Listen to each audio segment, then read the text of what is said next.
Muito bom dia. Este é o último Direto ou Direito à Cidade, a última rúbrica que lançaremos sobre estes debates, e hoje vamos dedicar à saúde e temos para discutir connosco os temas relacionados com a saúde e como é que a saúde pode ser promovida nas nossas cidades. Desde logo o nosso candidato Manuel Pizarro à Câmara Municipal do Porto, que, permita uma expressão, joga aqui em casa, é médico, já foi secretário de Estado da Saúde. Temos também Cassiano Scapini, que é médico-dentista, é membro do Conselho Geral e da Comissão da Ordem dos Médicos, da Comissão Científica da Ordem dos Médicos Dentistas, e finalmente Pedro Moreira, nutricionista e professor universitário nestas mesmas áreas. E, portanto, como podemos compreender, abarcamos aqui o leque daquilo que será uma saúde completa. E eu iria já diretamente às questões que tenho aqui preparadas, e a primeira questão colocaria ao nosso candidato, Manuel Pizarro, sobre aqui um programa de que se fala no programa autárquico do Partido Socialista para o município do Porto, sobre a articulação, a criação de um programa de educação em articulação com as instituições de ensino superior, educação nas áreas da nutrição, da educação física, do desporto, da saúde oral, da prevenção ao combate a comportamentos aditivos e outras. Como é que este programa pode ser promovido pelo município? Quais é que são as ideias que aqui temos para desenvolver? Muito bom dia a todos. Eu agradeço naturalmente aos nossos convidados porque este tema da saúde é um tema muito importante e nós queremos colocá-lo na agenda autárquica de uma forma inovadora. Isto é, nós quando falamos de saúde, se repararem bem, na maior parte das vezes estamos a falar de doença e do tratamento da doença e gastamos a maior parte da nossa energia nisso. E talvez seja compreensível, porque o ser humano, quando está doente, precisa de ajuda e porque, por mais recursos que haja no sistema de saúde, nunca conseguimos tratar todas as pessoas com a forma como elas desejariam, com a rapidez, com a prontidão, com o cuidado que elas desejariam. Na prática, por mais discursos que haja, dizendo que mais importante do que tratar a doença seria promover a saúde, a verdade é que nos concentramos sempre muito na questão da doença. Ora, eu acho que nós precisamos de colocar a promoção da saúde, claro, com a participação do sistema de saúde, mas sobretudo na comunidade, que é com os nossos, se avaliarem bem, e seguramente os nossos convidados vão falar disso melhor que eu, as questões que têm a ver com a promoção da saúde têm a ver sobretudo com os comportamentos. A forma como nos alimentamos, a forma como cuidamos ou não da nossa boca e dos nossos dentes, a forma como fazemos ou não fazemos exercício físico, são as questões essenciais.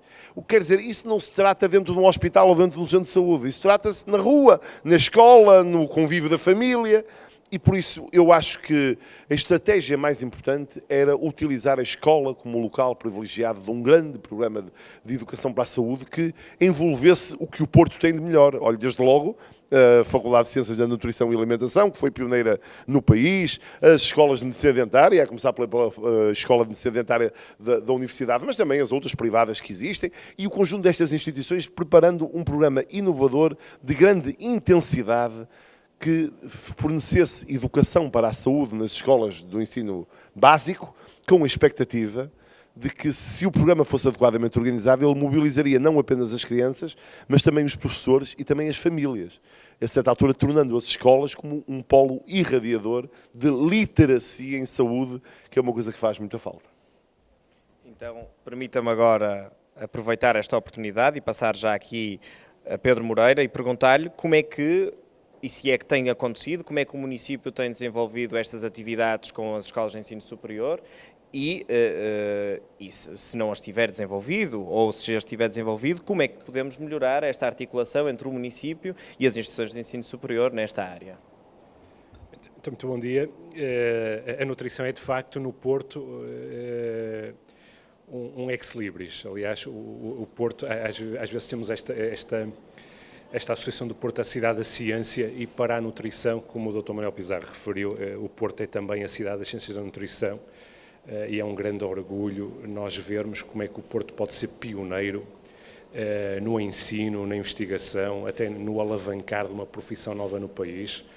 A nutrição em Portugal os nutricionistas e a formação de nutricionistas tem pouco mais de 40 anos e a faculdade, muito mercê de uma figura ilustre do Porto, que bem conhece, Emílio Pérez, que a cidade também homenageou com o nome de uma rua, portanto faz parte da toponimia do Porto, justamente, porque é de facto a luz para a afirmação do Porto nesta área, de maneira que eu fico sempre entusiasmado com a possibilidade de explorarmos este filão criado por Emílio Pérez e tirar dividendos práticos para a cidade, para o país, aliás, em boa verdade, com algum orgulho, não posso dizer que mesmo para a Península Ibérica, não é? Portanto, o Porto mostrou um caminho e podemos bem aproveitar essa relação entre o município e a academia numa área que tem muito a dar à cidade. O Porto é também inovador dentro deste apostar logo nas crianças. Aliás, eu costumo dizer que a nossa alimentação começa na barriga da nossa avó, o que é uma coisa muito curiosa, porque há dias, com a possibilidade de colocar embriões nas avós, de facto deixou de ser figurado e passou a ser mesmo transgeracional do ponto de vista prático, mas em boa verdade é esta influência que começa muito cedo e quanto mais cedo nós intervirmos, mais nos aproximamos desse caminho de começar a trilhar a promoção da saúde. E em boa verdade, as crianças são um ótimo veículo para chegar aos pais, porque nós também sabemos que se não trouxermos os pais para a discussão, não é possível ter na mesma família uma criança que vá comer bem e o resto da família comer mal.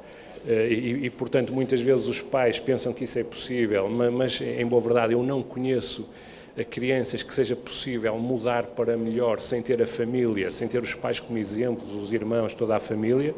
Ou seja, pela positiva, nós podemos aproveitar as crianças, aproveitar as escolas, aproveitar os equipamentos das escolas, as cozinhas das escolas, trazer os pais à escola para os ensinar a comer o que é portuense, a nossa culinária, o que é tradicional português.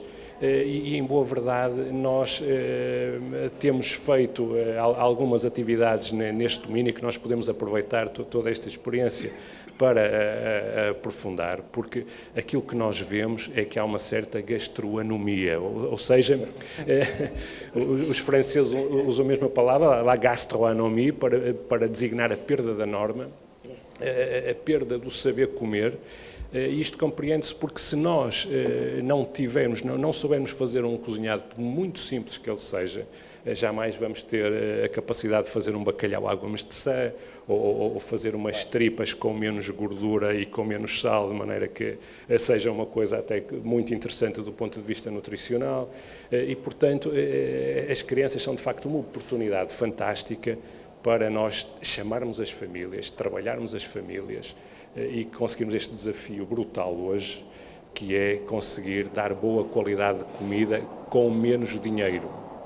Porque nós aqui no Porto temos uma revista que também muito nos orgulha, que é o Porto Biomedical Journal, que é uma revista científica e que agrega investigação muito importante, inclusive da nossa cidade, e nós aí publicamos 2 trabalhos sobre a alimentação das crianças do Porto, onde fica claro que a melhor comida é mais cara. Isto parte-nos o coração, mas, em boa verdade, um comer mais mediterrâneo ou um comer com alimentos de menor densidade energética, ou seja, aqueles que supostamente contribuirão menos para engordar as crianças, em boa verdade, são alimentos que custam mais dinheiro, e o Porto aqui também é pioneiro. É pioneiro por dar o exemplo, desde há muitos anos, como foi possível e continua a ser possível dizer o que deve ser um almoço saudável. De maneira que, felizmente, nós conseguimos ter refeições onde há muitos anos, por exemplo, acabamos com as canjas nas emendas escolares, melhoramos o pão, todos os dias há fruta e, portanto, houve uma série de passos que foram dados com coragem para melhorar aquilo que as crianças, quando vão à escola, podem aprovisionar. Nós gostávamos que em casa fosse, no mínimo, igual ou melhor, e infelizmente não pode ser e, portanto, nós também reconhecemos a escola como um espaço fundamental para fazer esta educação. Aliás, a Academia consegue mostrar uma coisa que não, eu confesso que não conheço em Portugal, exemplos publicados em que se mostra que a intervenção nas escolas do ensino básico tenha resultado numa diminuição do aumento de peso e numa melhoria da qualidade do que se come. E nós apoiamos com a Câmara Municipal de Guimarães, com a Universidade do Minho, trabalhos onde, através da intervenção nos professores de ensino básico, foi possível usá-los como agentes educadores de mudança e apenas em intervenções de 6 meses mostrar que há um benefício. Ou seja, meter organização no sistema, meter energia no sistema, aproveitar os trunfos que nós temos disponíveis, o know-how que entretanto foi adquirido, permite-nos ter esperança nesta capacitação para contrariar que as coisas corram mal, não é? Como se sabe, em Portugal, cerca de 1/3 das crianças têm excesso de peso ou obesidade, o que é muitíssimo, e portanto se queremos começar a construir bem, edificar bem aquele património, há de facto continuar a lutar para melhorar. Obrigado por esta explicação e depois desta abertura do apetite matinal, e para não cairmos naquele velho ditado português que Deus Nosso Senhor dá a nós a quem não tem dentes, Cassiano Scapini, tendo em conta que a saúde oral é uma daquelas áreas do nosso Sistema Nacional de Saúde que não está totalmente abrangido pela oferta pública, como é que lhe parece que este programa, no fundo, que investe sobretudo na educação, na prevenção, pode, no fundo, melhorar hábitos de saúde oral? Se calhar utilizávamos este, pode ser. Bom dia a todos. Fico muito feliz com o que ouvi até agora, porque de fato disse muitas vezes que a saúde começa pela boca, e é uma verdade, e além disso a saúde oral é qualidade de vida, e mais do que isso, é um direito de cidadania. A forma moderna e atual de promovermos a saúde do indivíduo passa pelo conhecimento, passa pela informação, e essa informação, ela necessariamente tem que ser distribuída a partir da escola. O modelo em que o profissional médico-dentista era central no combate à doença cárie, ele, na verdade, hoje é ultrapassado pela qualidade da informação. Envolver as escolas, o ensino básico, os professores, fazendo chegar a mensagem à criança e daí à família, é um marco fundamental no controle das doenças orais. Hoje sabe-se, comprovado cientificamente, que esta é a forma correta de promover saúde. Então, este programa envolvendo a escola, os professores, os pais, a família e a comunidade, a partir da informação, é o que vai nos permitir fazer com que as populações cresçam livres da doença cárie. Reparem que a doença cárie parece ser uma fatalidade, uma situação em que o indivíduo vai ser acometido inabalavelmente durante a vida. E isso era uma verdade há décadas atrás. Hoje não é verdade. É claro que nós temos uma necessidade de atenção e tratamento das populações adultas, mas nós temos também a capacidade de promover, a partir da informação, o crescimento das nossas crianças livres da doença cárie. E isso é um direito que essas crianças têm e é um dever político, um dever social e um dever acadêmico também. Portanto, a partir da escola, a partir da criação de rotinas diárias na escola em que envolvam o consumo controlado do açúcar, envolvam a rotina diária de escovação de dentes, ela é determinante para a promoção da saúde. E esse programa, na verdade, ele é uma necessidade social. Oxalá seja possível que aconteça. Obrigado. Muito obrigado. Mantendo-nos ainda aqui na questão da saúde oral, iria para um ponto que me parece bastante relevante, o programa autárquico do Partido Socialista, que é o ponto relacionado com o programa Porto a Sorrir, para a promoção, mais uma vez aqui, de hábitos de higiene oral e ainda a possibilidade de, e uma vez mais, suplantando aqui algumas das falhas que são o Sistema Nacional de Saúde nesta área, da constituição, da criação de 2 clínicas de saúde oral, uma na zona oriental da cidade, uma outra na zona ocidental. Manuel Pizarro. De facto, eu acho que todos estamos de acordo que a prevenção é o essencial. E o foco principal da nossa atividade autárquica na área da saúde será, efetivamente, um grande programa de educação para a saúde nas escolas, com estas componentes preventivas. A ideia é mesmo um programa com... A ideia não é fazer iniciativas esporádicas, de vez em quando, é ter recursos humanos qualificados, médicos dentistas, higienistas orais, nutricionistas, outros profissionais na área da educação física e ter um programa das escolas que seja avaliado e avaliável, que mude, de facto, a vida das crianças do Porto, que as torne mais saudáveis. Mas nós não podemos ignorar todas as outras pessoas de outras gerações que, nomeadamente na área da saúde oral, têm problemas dramáticos. Eu tenho até a convicção de que as dificuldades que as pessoas têm com a sua saúde oral são um dos fatores mais importantes na exclusão social e no afastamento das pessoas do mercado de emprego. Vejam que, para muitas pessoas que estão desempregadas, é difícil aceder aos empregos que estão disponíveis, quanto mais não seja porque não se pode ser, ou dificilmente se poderá ser, empregado de mesa sem dentes na boca, com os dentes todos pretos. E esta é uma realidade com a qual convivem milhares de portuenses. Nós precisamos de uma resposta para isso. Claro que há responsabilidades do Serviço Nacional de Saúde, há o acesso das pessoas às clínicas que já existem, mas nós sabemos que muitas pessoas não têm quaisquer condições económicas para se tratar nesse sistema e que o Serviço Nacional de Saúde tem uma resposta muito incompleta. Por isso nós propomos, aliás, usando uma experiência que até foi organizada numa autarquia que nem sequer é socialista, é numa autarquia do PSD em Braga, é a criação de clínicas de acesso fácil das pessoas ao tratamento da sua saúde oral. Nós sabemos que não vamos resolver todos os problemas, mas a nossa expectativa é que pudéssemos, durante o próximo mandato, ajudar mais algumas centenas de portugueses a terem mais saúde oral e a poderem sorrir e a poderem ter uma integração social mais efetiva. Elas podem ser feitas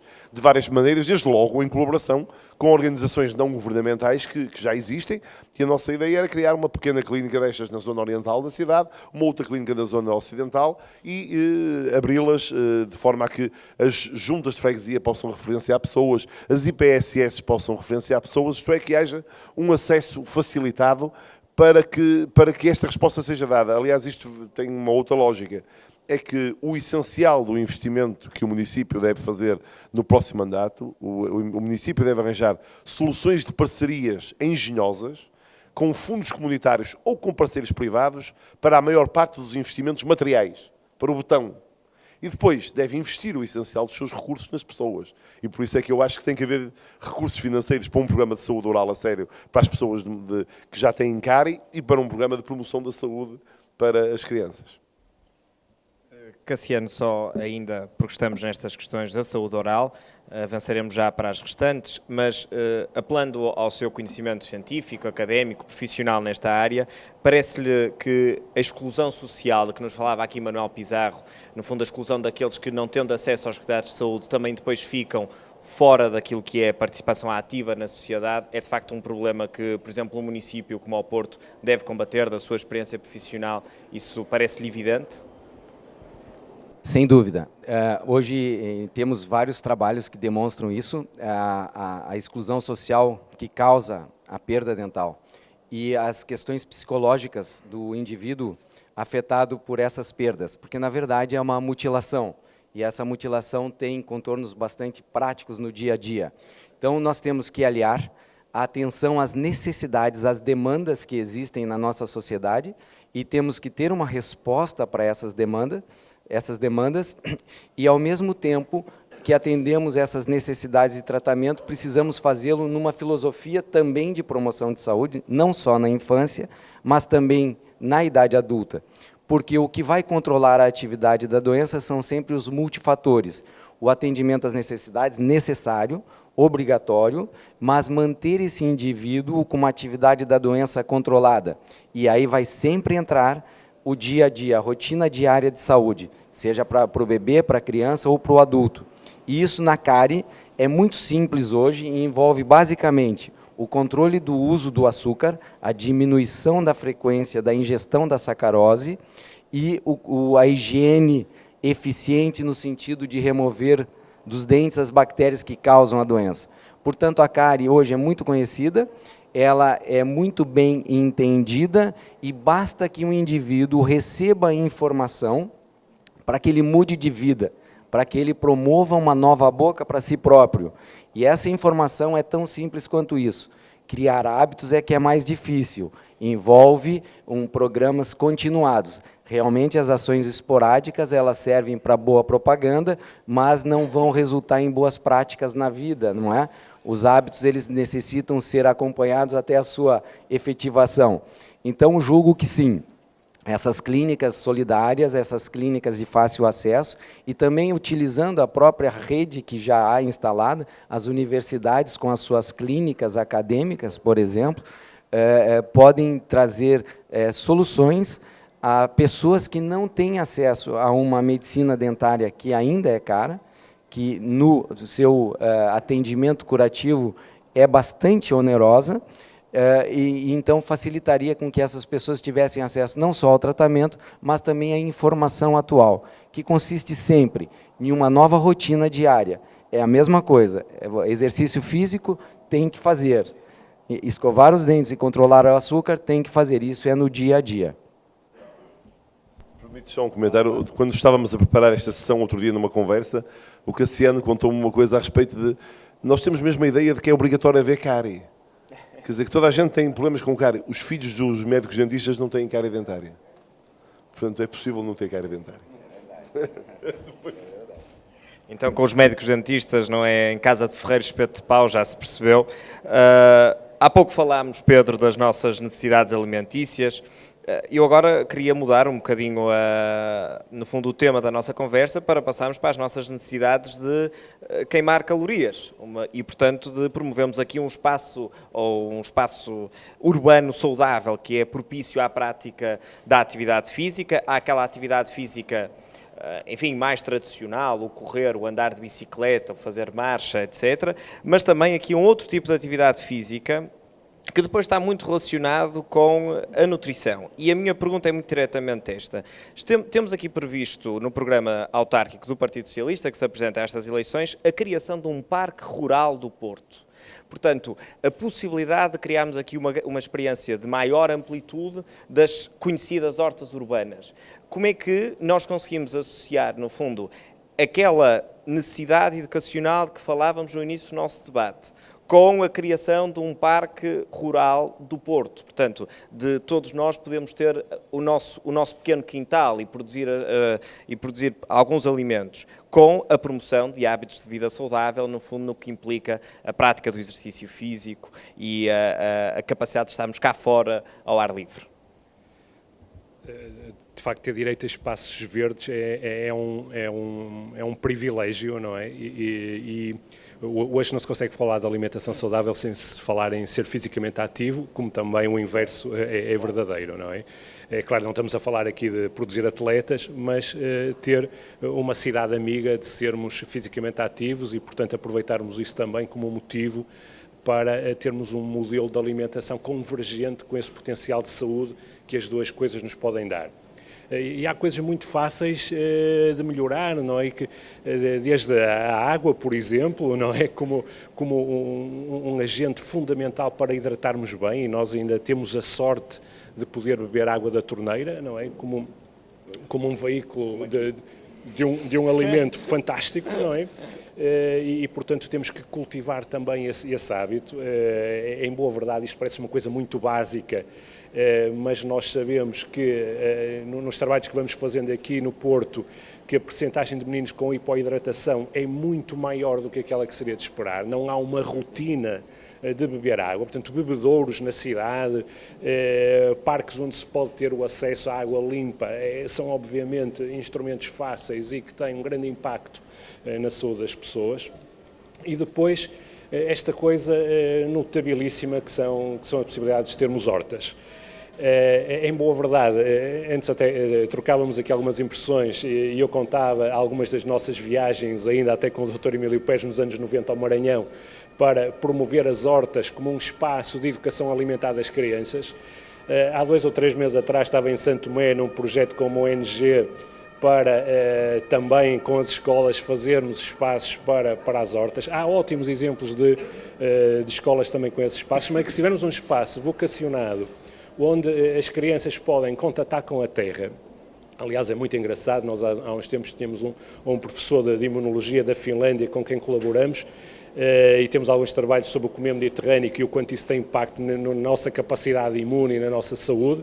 Ele dizia com muita graça que, do ponto de vista do imunologista, o estar perto da terra é algo que pode ser também uma característica do comer mediterrâneo, que as pessoas têm que produzir a comida e mexem na comida na terra, e no ponto de vista do nosso microbismo, da nossa microbiota, ainda que nós às vezes tenhamos uma mentalidade muito ascética, não é? Queremos ter sempre as mãos muito limpinhas, tudo muito limpinho, às vezes os pais até não facilitam e gostam de ir buscar as crianças à creche ou ao infantário e o bibo estar impec. Não é? E hoje sabemos que tem que haver também alguma agressão de baixa intensidade, obviamente, não é? E a terra e as hortas são espaço ótimo para que isso decorra, para conhecermos a comida, para respeitarmos a comida. E se repararem, hoje o comedor moderno tem um grande problema, que é que estamos muito distantes dos alimentos. Os alimentos andam milhares de quilómetros, de maneira que ter um espaço onde nós podemos ver alguma coisa a crescer, contribuir para o seu crescimento, cuidar dos alimentos. Vejam, por exemplo, uma cidade como Londres, não é? Quer dizer, quando o tempo que demora a ter comida fresca, não é? Vegetais frescos, fruta fresca, não é? Portanto, os locais de produção estão muito afastados das cidades, e o quanto nós vivemos numa cidade onde podemos ver a produção dos alimentos, participar nela, nos confere de facto uma grande vantagem, porque nós sabemos também que não é igual a nossa vontade de comer umas couves, comer umas cenouras. Temos a couve galega, que todos temos que conhecer, não é? Não há quintal que se preze aqui que não tenha uma bela couve galega, porque às vezes a nossa vontade de a meter na panela também não é a mesma. Reparem o orgulho que dá a pessoa ir à horta buscar umas couves, não é? E, portanto, fazer uma sopinha lá em casa, não é? De onde se pode rastrear as coisas, não é? E, portanto, isto é um luxo que dá um bem-estar muito grande, de maneira que ver sítios onde se faça a apologia deste espaço, acho que tem uma vantagem educativa muito grande, aproxima-nos da comida, e acreditamos também que isso facilita que depois, porque isto de dizer que devemos comer hortícolas é uma coisa muito fácil de dizer, mas muito difícil na prática, não é? Aliás, outro dia estava com umas pessoas que dizem vegetables don't like to be eaten, não é? Portanto, os vegetais não gostam de ser comidos, não é? Porque de facto têm um sabor que às vezes não é muito amigo, de maneira que todos estes pequeninos truques, não é, para introduzir rotinas, são coisas onde estes espaços podem ser muito interessantes. Manuel, para além aqui da menção ao Parque Rural Urbano e ainda nesta lógica da promoção da prática de hábitos saudáveis, temos no programa aqui autárquico do Partido Socialista a menção ao alargamento do Parque Oriental através da criação de um Parque Metropolitano, a abertura do Parque da Perlada, onde estivemos esta semana a fazer uma ação juntamente com a Santa Casa da Misericórdia. Gostaria, se fosse possível, que nos explicasse como é que estes planos podem ser desenvolvidos no próximo mandato autárquico. Eu acho que, apesar de tudo, há uma coisa que é muito impressionante na cidade. Eu nunca alimento o discurso catastrofista sobre o Porto. O Porto está até a viver um bom momento. Esse bom momento tem problemas que nos devem levar a pensar. Todos os espaços bons para andar a pé no Porto estão cheios de gente. E cada espaço novo que se cria bom para andar a pé está cheio de gente. O que quer dizer que nós precisamos de mais espaços bons para andar a pé. Provavelmente mais gente passará a ter hábitos de passear e de andar a pé se estiver ao seu alcance, próximo de sua casa, próximo dos sítios por onde passa, espaços que sejam ao mesmo tempo aprazíveis, agradáveis, seguros, para as pessoas poderem passear. Eu acho que para isso esse é o papel de uma política autárquica, é passar agora de equipamentos que estão isolados para a criação de corredores que unam esses equipamentos. Há sítios onde isso é muito evidente para quem conhecer. Juntar o Parque de São Roque, que é da Câmara, com o Parque de Montaventino, que é da Câmara e que está do outro lado da rua, com o Jardim da Praça Velásquez, que é do outro lado da outra rua, e com a Alameda dessa de Queiroz, que é logo a seguir, é uma coisa mais ou menos evidente. Com uma pequena intervenção urbana, nós criamos um corredor verde de quilómetros, em que as pessoas podem fruir daqueles espaços, uns mais urbanos, a Praça Velásquez, outros quase isolados do mundo urbano. Quando chegamos ao Parque de São Roque, mas isso é muito útil, da mesma maneira que abrir a perlada à cidade é algo que é muito simples, e abrir a perlada à cidade permitia criar um parque com 2 entradas. Se fizéssemos uma passagem sobre a VCI, podia-se entrar pelo Rumo dos Burgos ou entrar pelo lado dos Castelos e fruir aquele parque normalmente ali no coração das freguesias de Ramalde e de Paranhos, portanto uma zona muito, muito populosa, mas nós precisamos de imaginação para desenvolver outros espaços desse tipo. Vamos ao Parque da Cidade do Porto, que foi, aliás, uma obra da governação socialista de Fernando Gomes na primeira metade da década de 90, só tem hoje, se me permitem, um defeito, é que às vezes tem gente a mais. O que significa que é preciso haver mais espaços desse tipo, porque hoje há uma certa disponibilidade dos cidadãos em participarem, e acho que essa disponibilidade é encorajada com a oferta de equipamentos. E eu acho que nós no Porto não se pode dizer com rigor que nós tenhamos falta de espaços verdes, mas temos muitos espaços verdes que não são utilizáveis ou que não estão em boas condições. O Parque da Perlada é hoje um espaço verde. Tem muros à volta e portões fechados. Portanto, ele espaço verde não é um espaço verde que os cidadãos possam utilizar. Ora, nós temos que os tornar utilizáveis pelas pessoas. Muito bem, muito obrigado. Avançando e ainda mantemos-nos consigo, Manuel Pizarro, eu queria iniciar aqui uma nova temática, que é a relacionada aqui com um projeto muito ambicioso que o Partido Socialista apresenta nestas eleições, do Porto Health Innovation District. Portanto, aqui a criação de uma marca que poderá permitir que o Porto seja um cluster da indústria da saúde, da indústria farmacêutica, não só a nível nacional, mas sobretudo a uma escala europeia e provavelmente internacional, desculpem.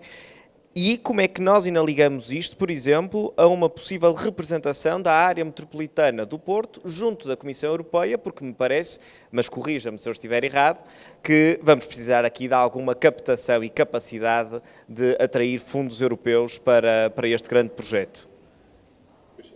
Esta é uma proposta que tem a ver já com um outro domínio, que é o potencial económico do setor da saúde. E, de facto, o professor Pedro Moreira já o disse aqui, o Porto está na gênese de muito do que há de melhor na saúde em Portugal. Nós temos algumas das melhores instituições de saúde do país, os nossos grandes hospitais centrais, o São João, o Santo António. O IPO Porto é um dos maiores institutos de oncologia da Europa. Eu não estou enganado. Há muito poucas instituições na Europa que tratem 11 mil novos doentes por ano, como acontece no IPO Porto. Temos uma rede de ensino superior extraordinária, a Faculdade de Medicina, as Biomédicas, a Faculdade de Ciências da Nutrição, as escolas de Medicina Dentária. Temos um setor económico já com algum significado, com empresas já com alguma importância. Temos institutos de investigação de grande dimensão. O I3S é o maior instituto na área das ciências da saúde da Península Ibérica. Eu acho que nós precisamos de valorizar isto, agregando todo este esforço numa marca. Eu proponho, enfim, o nome Porto Health Innovation District, mas o nome não será fator de conflito, podem sugerir outro melhor, e juntar tudo isto, adicionando às marcas que o Porto tem, uma nova marca para a diversificação da atividade económica da cidade. Nós hoje temos uma atividade económica a crescer, mas excessivamente dependente de uma única atividade, que é o turismo. Eu acho que nós, além de sermos o melhor destino turístico europeu, devíamos ambicionar ser uma cidade de referência na área da saúde, investigação, formação de profissionais, assistência e também economia ligada à saúde. Eu acho que isso era muito interessante e que todos, na área da medicina dentária, na nutrição e nas outras áreas, podem dar um enorme contributo para que esta marca do Porto se possa afirmar na escala europeia e internacional, e até talvez os nossos convidados possam também querer contribuir para este debate. Era exatamente assim que eu ia a seguir. Sendo um cidadão do Porto, vive connosco, portanto, é um cidadão do Porto já, denota-se na sua voz o sotaque do outro lado do Atlântico. E, portanto, gostaria que, nessa sua experiência transatlântica, nos tentasse explicar como é que vê esta proposta do Partido Socialista e se o Porto tem ou não a capacidade para subir de escala, para chegarmos a uma escala de um cluster, de uma cidade cluster nesta área, a nível europeu e internacional. Embora com esse sotaque já são 27 anos de Porto. Uma cidade que eu escolhi, que me escolheu, e vivo aqui muito feliz, e se fosse escolher um lugar para morar hoje, escolheria novamente o Porto. E julgo que o mote central desta ideia será a qualidade de vida do cidadão que vive cá. Porque todo o projeto de desenvolvimento da saúde, ele precisa ter uma verdade genuína. E a verdade genuína será a qualidade de vida do cidadão que habita a cidade. Eu acho que essa vai ser a maior mola de desenvolvimento de todo o projeto do Porto Internacional, né, um porto de saúde, né, uma cidade saudável. A qualidade de vida do cidadão é que vai trazer todos os olhares europeus e internacionais para essa cidade, que tem, na verdade, tudo. Né? Nós somos uma cidade cinematográfica, uma cidade bela, uma cidade de riqueza humana invariavelmente de alta qualidade, em várias áreas do saber, não é? Depois temos a gastronomia, temos os vinhos, temos a beleza natural, ou seja, é hora do porto, não é? E esse porto, ele tem uma valência que é crescer modernamente. É uma cidade que se apresenta ao mundo com infraestrutura que suporta um crescimento ainda maior, não é? Na nossa área, vamos puxar aqui o Porto a Sorrir, o mote é cuidar hoje para sorrir sempre, e esse sorriso é também qualidade de vida, é qualidade psicológica da pessoa, é alegria de viver, não é?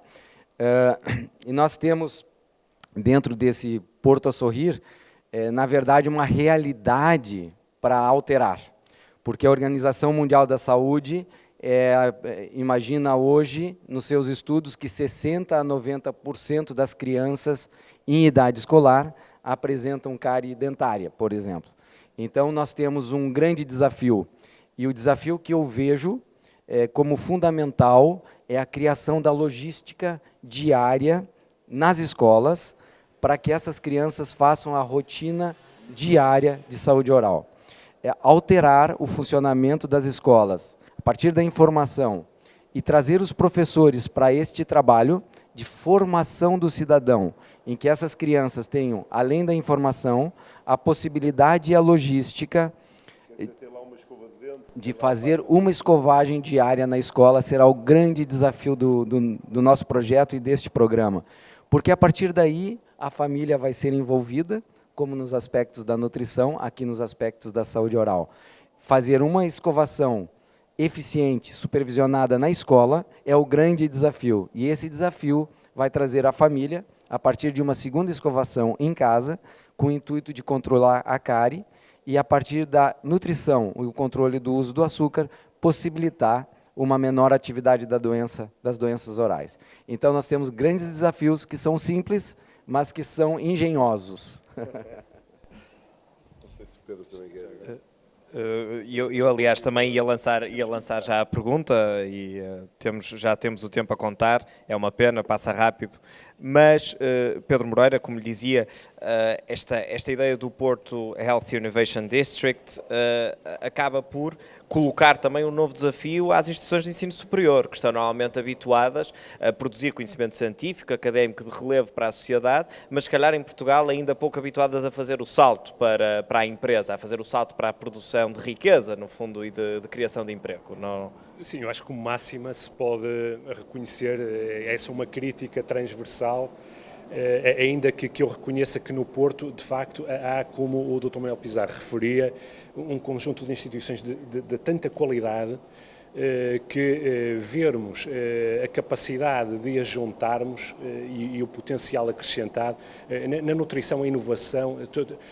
Quando eu penso assim, de que é que eu me consigo lembrar onde a inovação esteja realmente presente e se tenham conseguido criar produtos efetivamente excelentes. É precisamente nas áreas de interface e onde as pessoas colaboraram, pessoas muito diferentes a colaborarem umas com as outras. E aqui existe uma estrutura à volta da saúde, e nós sabemos que até às vezes é um problema logo desde o ensino, que não somos muito treinados a colaborar uns com os outros. Acho que é uma crítica que podemos fazer ao trabalho de grupo. As pessoas preferem trabalhar sozinhas que em grupo, não é? Quando tem que se partilhar, às vezes o treino do trabalho em equipa não é muito desenvolvido desde pequenino. de maneira que também chegarmos a um estádio em que nós vejamos no parceiro a possibilidade de colaborar, dá origem a produtos verdadeiramente fantásticos. Nós, por exemplo, dentro deste cluster de saúde, juntar áreas como a economia, as pessoas da sociologia, por exemplo, agora nós temos um programa na RTP aos sábados de manhã sobre literacia, precisamente, a ensinar as pessoas a cozinhar, que é feito a meias com a Faculdade de Letras da Universidade do Porto, não é? E com outros parceiros também, com as misericórdias, mas quer dizer, o casamento de pessoas da comunicação com pessoas da saúde, não é? Dá origem a coisas como a engenharia, a tecnologia, não é? E, portanto, acho que juntar as pessoas, agregá-las, pode ser uma vantagem para a inovação. Muito obrigado. Eu deixaria o encerramento deste debate a Manuel Pizarro para, no fundo, tentar fazer aqui uma síntese, se for possível, da ambição com que o Partido Socialista parte nestas matérias da saúde para o município do Porto. Eu acho que o que é mais relevante é um certo ar de novidade nestas nossas propostas. Porque a verdade é que ainda há muitas pessoas que acham que o assunto da saúde não tem nada a ver com a Câmara Municipal. O assunto da saúde é um assunto lá para os hospitais e para os centros de saúde, porventura para as faculdades, para as clínicas dos dentistas. E eu acho que nós temos que perceber que, de facto, a promoção da saúde é, no essencial, uma questão do dia-a-dia. E se é uma questão do dia-a-dia, é uma questão da vida autárquica. E tendo o município tantas responsabilidades pelo espaço público, pelos jardins, pelos parques, pelas escolas do ensino básico, é evidente que passará por uma capacidade do município agregar as outras instituições a transformação em realidade deste sonho de ter no Porto uma cidade mais saudável, o que significa pessoas mais saudáveis. Isto tem que se fazer com este enorme esforço de promoção da saúde e eu acho que nós podemos ser aqui muito inovadores, uma vez mais, com enormes vantagens para os portuenses, mas também com uma enorme vantagem para a imagem da cidade. Porque por todo o mundo este debate sobre a promoção da saúde é um debate muito atual e nós temos condições especiais para nos transformarmos numa sociedade que vai à frente na promoção da saúde dos seus cidadãos e é esta a ambição que eu queria. Eu queria que nós pudéssemos somar à marca destino turístico a marca cidade saudável. Tem direito a pausa, depois arranjando o público.